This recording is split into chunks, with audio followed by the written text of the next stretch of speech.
Hello beautiful soul! Welcome back to my channel. This is my channel from Japan, Kaban Aris. This reading is for you.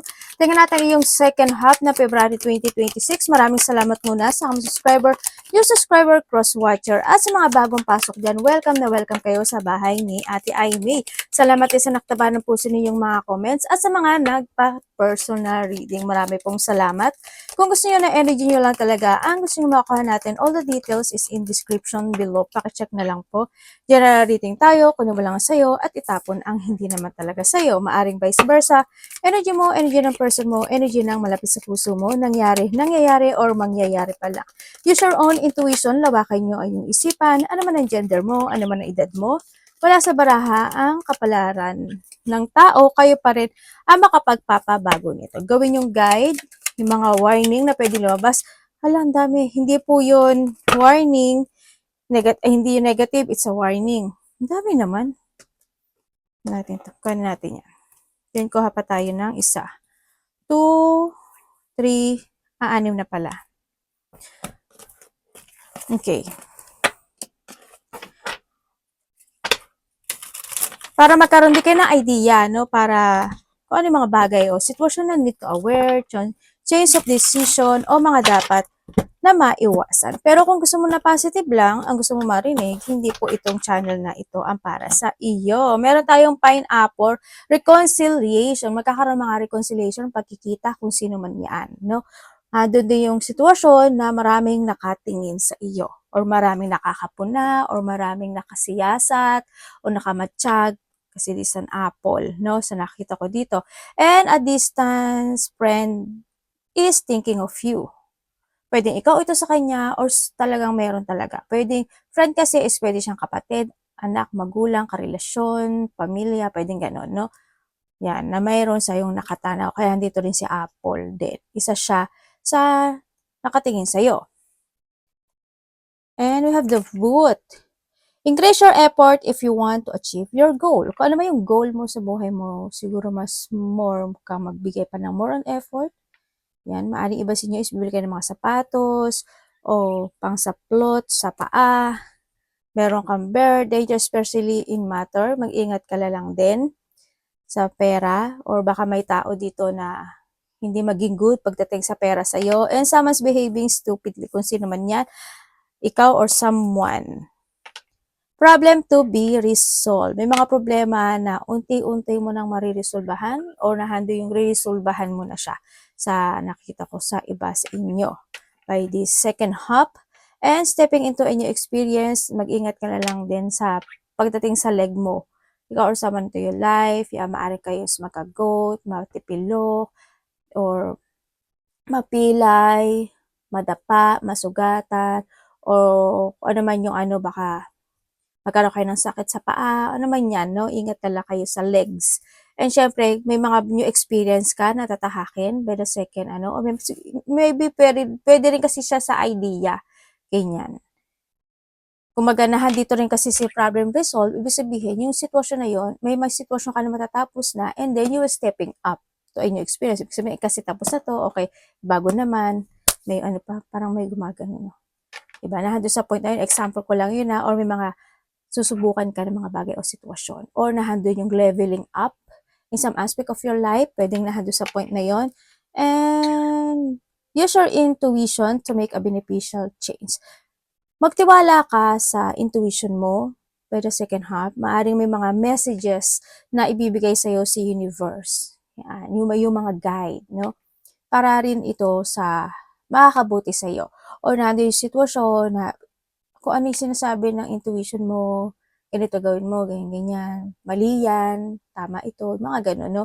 You need to trust to your intuition. And muddled and unclear thinking. May mga sitwasyon na hindi ka ganoon na kasigurado sa sitwasyon. Na dito rin kasi sitwasyon na marami ka rin iniisip na bagay-bagay o sitwasyon. Kaya nandito rin si intuition. Kaya kung ano yung nasa isip mo ngayon this time or sa mga susunod pa na araw o linggo, mas magtiwala ka daw sa iyong intuition kasi yun makatulong sa'yo for a changes. Kaya handito rin si leg stepping to a new experience or may mga bagay na talaga na kailangan mo nang tapusin, try new cycle, try new path, try new idea, try to step up, mga ganon. or may mga stepping up talaga na darating sa'yo. Ayo nga, nandito si Heels. Obstacle to overcome. Nandito yung sitwasyon, may mga problema na unti-unti mo nang mariresolbahan, no? Kasi handito nagkakadahon na siya at nandito si Sun, pero may mga bagay pa rin na nakakagulo sa iyo, na nakakapagpapatinking sa iyo, or may nakakapag-frustrate man yan, or kung ano man yan, nagiging marami kang iniisip sa ibang aspeto ng buhay mo. Time to act. May mga sitwasyon na kinakailangan mo na rin umaksyon, kailangan mo na rin mag-umpisa, kinakailangan mo mag-trust ka sa intuition mo, or kinakailangan na hindi ka maging ganito. Kasi kailangan mo nang resolbahan yung isang sitwasyon sa buhay mo, yung mga obstacle na yan, kailangan mo na yan ma-overcome, ang sinasabi dito. May pagle-let go, no, na sitwasyon. Ako nakita sa'yo, or maybe you are related to a Leo, pwedeng gano'n na sa point. Or when it comes to second half is may mga actions new ka na gagawin, or may mga resolving problem obstacle ka na a-actionan. Energy. When it comes sa legs din kasi, is kasi nandito si friend, ibig sabihin is either ikaw sa kanya, or siya ito sa'yo, na magkakaroon na ng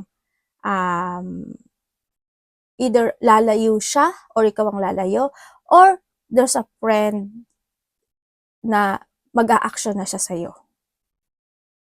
Yun ang nakikita ko dito sa sitwasyon. Kaya andito kasi sila yun. Pwedeng may mga ganun sitwasyon kung ano at sino man yan sa iyong buhay. Energy ni Aries. Or pwedeng ikaw ito sa kanya.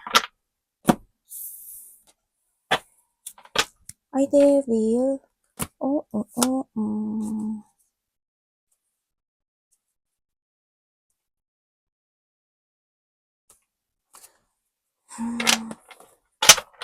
Devil ka.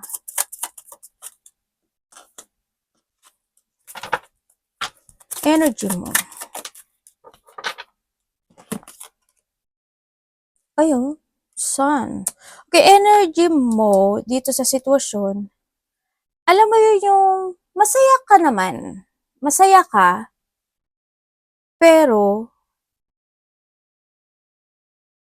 may mga bagay ka na iniisip sa nakita ko sa dito. Kumbaga, siguro you feel something may kulang sa buhay. Pwedeng ganun. Pwedeng, alam mo yung, kasi nandito rin si Forest, di ba? Alam mo yung, masaya ka naman. Nakukuha mo naman yung gusto mo. Pero parang may nakakapagpa-bothered sa'yo. Kaya, nandun din yung point na medyo nalulungkot ka. Nandun sa point na yan. Pero masaya ang nakikita ko sa'yo dito. May mga ganong point ako na nakikita sa'yo. May mga sitwasyon na nakakapagpapalungkot sa'yo.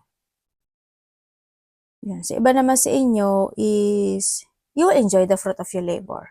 Nahanda yung mga situation na nagkakaroon ng mga getting together, no? Sa situation, maari may mga recovery na naganap o nangyari, nagkaroon ng mga celebration, ganyan, nagkaroon ng mga family unity reunion, or getting together ng close relationship mo man yan, may mga fun, joy, and happiness situation. Ganyan. Kumbaga nandun yung point na may na-achieve ka na fulfillment or goal into your life, pero may kulang. Parang hindi, kumbaga sa 100%, hindi siya ganun ka 100%. Kasi may hinihintay ka pa, maybe, sa iba sa inyo. Or nagkakaroon ka pa ng mga pag-a-analyze, or may mga bagay ka pa na pinaprogress, or need i-progress, ganyan. Yun ang nakikita ko sa iba sa inyo. May hinihintay ka pa na something. Ano parating kay Aries? Devil na naman, 2 points na to, parating kay Aries.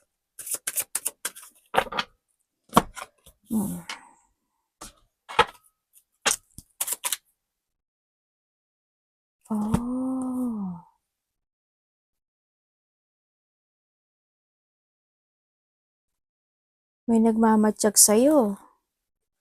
Meron ka ikagugulat, merong revelation. As in, meron ka ikakagulat, ikakashock, o ikakabigla na isang sitwasyon. Puwedeng may isang revelation na magaganap o mangyari o may malalaman kang katotohanan, yun ang parating din sa'yo, eh.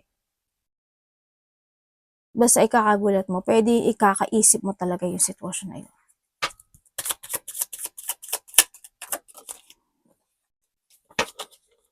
Kung ano man yung ikakagulat o ikabibigla mo.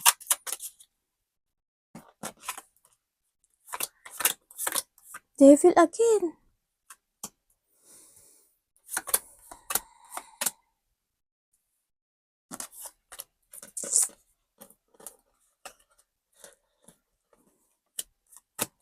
Okay.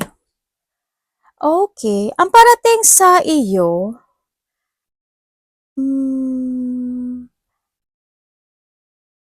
alam mo, Aris, hindi ko alam may kaaway ka 'no? Dito sa nakita ko may kaaway ka. Kasi may tao dito na pinag-iisipan niya na mawala ka. Mawala ka, mamatay ka, get lost, gano'n. Sana umalis ka na, gano'n. Hindi ko alam why. Medyo may galit 'to sa'yo. Siyempre ate, kaya nga siya gano'n, eh. Oo, galit siya sa'yo or maybe this is you, 'no? And then also, ang parating sa iyo is, iba dito magiging busy kayo kasi may mga project ako na nakikita sa'yo or may mga activity or may mga um, gagawin kang, kasi andito rin sila, di ba? You begin a project, mga ganun sitwasyon. May mga actionan ka to success. Sa nakikita ko sa'yo, yun ang parating sa iyo. The Empress in ano, oh. Magkakaroon ka ng, ay, dalawa tao mo? Ganun. May taong makasarili sa Kim. Dito, no? Sarili niya lang iniisip niya. Tapos parang may tao na may boundaries dito sa sitwasyon mo. And then parating din sa iyo is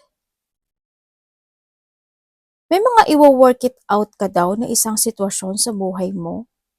Yan, meron ka mga mamasterin, kukumpunahin, aayusin, i-develop, papraktisin, ganyan. Merong mga ibibigay mo yung hard work mo doon, nahandoon yung sitwasyon. Pupukusan mo siya, parang may mga pag-aaral nga actually, eh, no? Ako nakikita, parang pag-aaralan mo yung sitwasyon. Sa nakita ko dito sa'yo. And then also, you need to be aware kasi why po? Kasi, may hindi pagkakaintindihan. You need to be aware kasi may babae, lalaki, tapos isa pang lalaki. Parang may hindi pagkakaintindihan. Hindi ko alam kung sino yun, eh. Kung sino man ito, basta hindi kayo magkakaintindihan, maaaring magkakaroon ng mga tensyon, magkakaroon ng mga disagreement, isa sa inyo magtataas ang ego, pwedeng ganun, or mga conflict situation, mga hindi makipag-cooperate, ganyan. Medyo may gulo ako nakikita o maka hindi lang kayo magkasundo ng mga opinion sa isa't isa. Kumbaga may mga argument and battle kasi ako nakikita dito sa sitwasyon mo. Or pwedeng ikaw ito, naguguluhan ka, hindi mo alam kung sino yung susuportahan mo or sino yung papukusan mo sa sitwasyon. Pwedeng handun or maybe nahandun yung point na may tao na yung babae na yun ang papagitna sa sitwasyon. Pwedeng ikaw ito or someone. Tapos siya yung mag-aayos ng bagay o sitwasyon. They giving you advice or may mga sitwasyon na susuportahan kayo or a-advisean kayo or i-clear yung situation, pwedeng nahandun sa point na yun, sa iba sa inyo.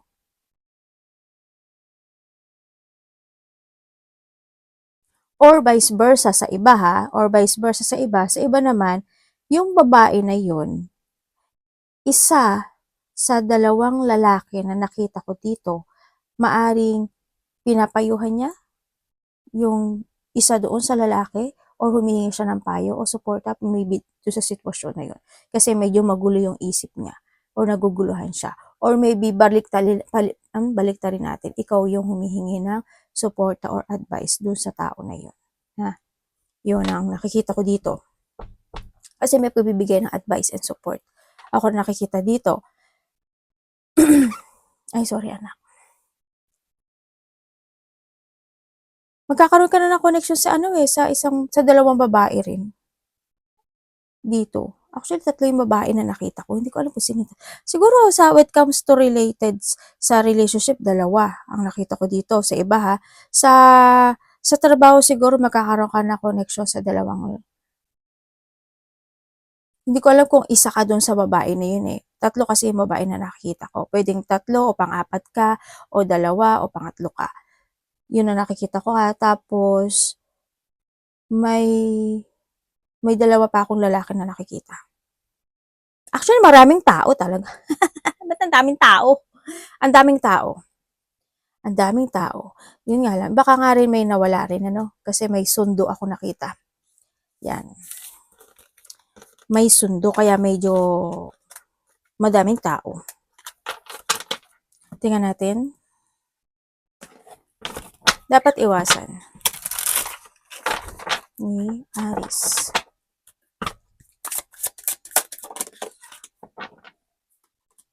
Yung iba sa inyo, you are feeling stuck or you feeling trapped in a situation na yung iba sa inyo. Dapat iwasan.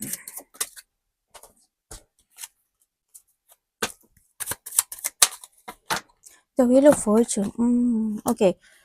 Dapat iwasan, siguro yung kung may naumpisahan ka na isang sitwasyon sa buhay mo, is kinakailangan mo na hanggang dulo tapusin mo yun.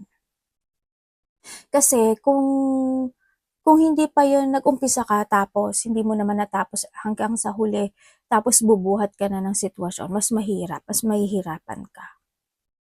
Diba? Tapos mag-aasam ka na ng isang sitwasyon pero hindi mo pa nga natatapos yung isa. Yun ang umpisahan mo, diba? Mas magkakaroon ka ng more on burden sa sarili mo. Yun, iwasan mo yung ganun, no? Iwasan mo rin, syempre, yung hindi ka magkaroon ng paghihigpit sa sarili mo rin, no? Para hindi na maulit yung nakaraan. Yun ang sinasabi dito. Or kung ano mang paghihigpit na pwede mong gawin sa sarili mo, pwedeng sa pera, pwede sa sarili mo, sa iniinom, kinakain, or sa relasyon, pwedeng ganun. Kung saan aspeto ng buhay mo yan. And then also, ang sinasabi rin is, kung may mga bagay o sitwasyon na kailangan mo ng desisyonan, na kailangan mo ng i-let go man yan, o kailangan mo talaga mag-stepping up, or mag-going toward to a new situation, to a new you, gawin mo.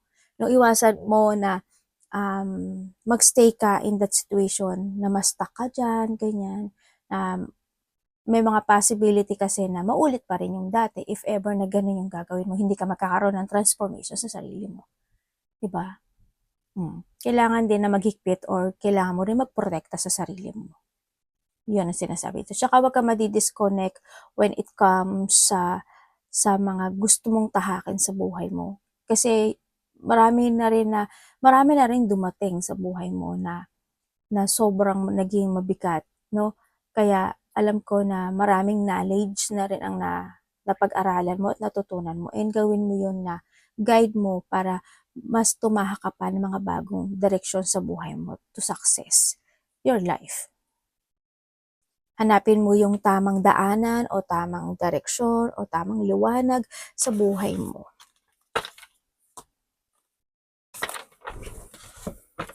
Tingnan natin love ni Aries. Kung sa mga aspeto ng buhay yan, i-ano mo ha. Love ni Aries po. Aries in love. Okay.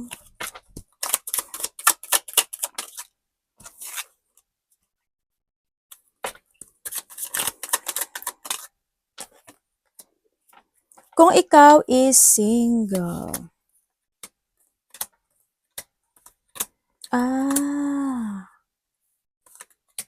Lovers.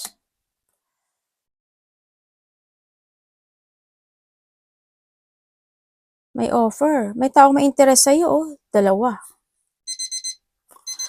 May dalawang naghihintay sa'yo. May dalawang naghihintay sa'yo. Pero bakit they feel pain? Na-feel niya is pain. Kung ikaw is single, maaaring nagkaroon ng muling pagkikita o magkakaroon ka ng muling pagkikita sa taong kilala mo na noon pa. Yun na nakikita ko dito. Kasi para magtatagpo kayo eh. Nitong tao na to, muli. Yes, may parating. Kasi ba dito is may tao na naghihintay, dalawang tao na naghihintay na nagkakaroon ng emotions o nagkakaroon ng interest sa'yo. Pero yung isa rin na ito is matagal mo na siyang kilala. Pwedeng halimbawa kaibigan mo siya dati, nakilala mo siya dati, nakasalamuhan mo na siya dati, ganun. Na muli kayong magkakaroon ng pagtatagpo, no? Or pag-uusap or maaaring magkakaroon kayo ng bonding situation, mga ganyan sitwasyon. Kakaroon ng communication. Ako na nakikita dito. Pero ang nakikita ko kasi dito is maaring isa sa inyo kasi nandun pa yung, alam mo yung getting to know each other, parang hindi pa, may boundary pa kasi yung isa, no, sa inyo. Nandun pa sa naninimbang pa o nagtitimbang pa na sitwasyon. Kung kayo naman is separated nitong tao na to, nagkaroon talaga ng mga disappointment dito sa sitwasyon kasi napasok ka lang sa option. Nagkaroon ng sikreto sa sitwasyon, ganyan, na handun yung point na maaring may matagal na talaga itong sitwasyon na na nagkaroon siya ng connection with someone, ganun. Pero alam mo, they manifesting you na sana mag-success ka sa buhay. Actually, tinitingnan din naman niya ikaw eh, no? Pero handun yung thinking niya when it comes sa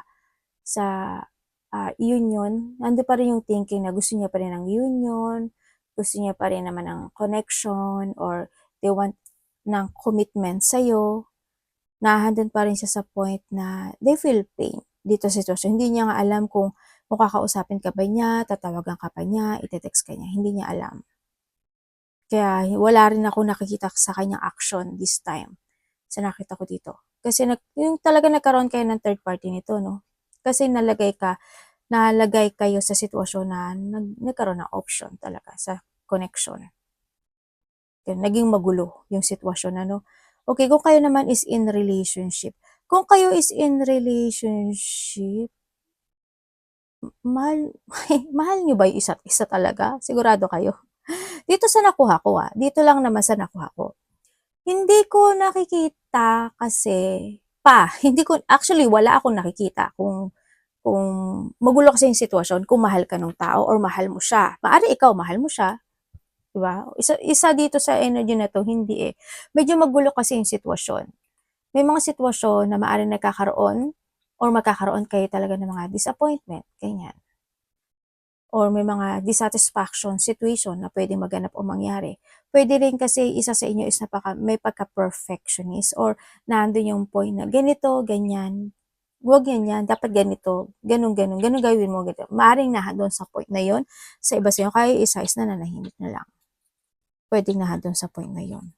Kaya hindi ko nga alam kung love, siguro love, hindi ko alam. Dito sa sitwasyon, medyo magulo yung sitwasyon. Depende kasi, baka nag-away kayo, baka may something. Kung may third party, yes, may third party po sa iba. Kung wala naman, alam mo na wala kayong third party, medyo hindi ko pa nakikita yung totally love na situation dito. Kasi may mga pino-force ang isa sa inyo dito, no, sa nakikita ko dito.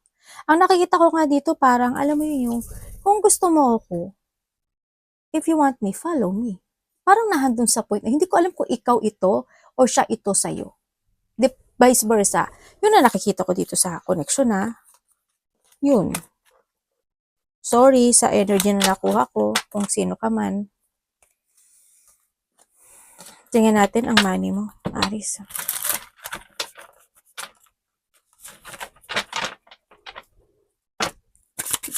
Money, Aris.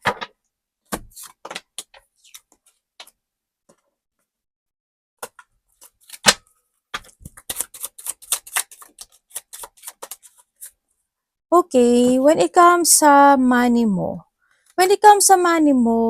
nandun yung point na kung ano yung trabaho mo talaga, 'no, yun yung aanihin mo, sa nakikita ko dito. And then meron pa akong nakikita na parang hindi pa nireresolbahan, eh, pagdating sa money. Puwedeng may mga naudlot na na payment o kaya naman may mga nangutang na hindi nakabayad o ikaw ito, yung mga gano'ng sitwasyon. Merong mga hindi pa nareresolba na sitwasyon pagdating sa pera. 'Yun, ang nakita ko. Pero pagdating sa pera talaga you give your effort and hard work.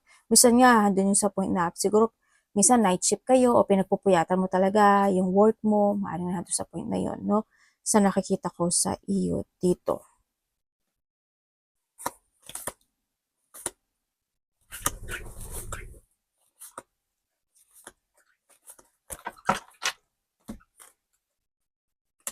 Tingnan natin advice.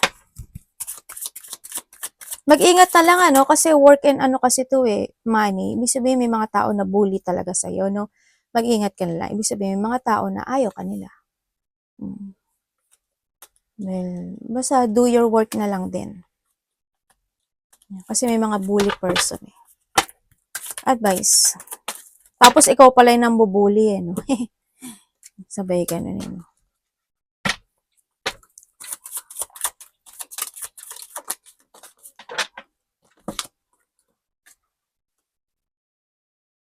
May mare-receive ka raw.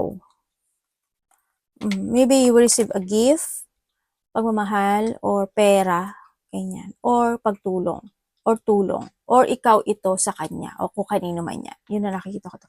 May mga biglaang magaganap o mangyayari. Pwedeng may mga sitwasyon na biglaang desisyon na lumabas, mag-travel, malayo man o malapit yan. Kung ano mga biglaan na yan.